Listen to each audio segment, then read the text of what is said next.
欢迎收看躁郁症早上清早起，下午突然就转到预期的一日 vlog。Hello， 大家好，我是雪花。这一天呢，怎么说？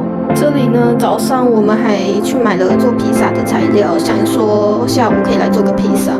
当时就是早上还有点早嘛，结果也没想到中午吃个饭，然后休息一下，睡个午觉，起来就会晕了。当时呢还看着那个手机，我在想说还可以拍什么，好像没什么好拍的了，就跟早上的差别蛮大的，谁知道呢？不过呢，后来就是还是要做披萨嘛，只是说就我没有参与，是家人做的。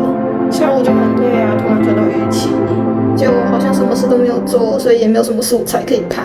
我也不知道，反正就这部影片其实也拖蛮久的，因为我没力气，很累，不想剪辑。预期也蛮烦的。就希望这次预期快点过去吧。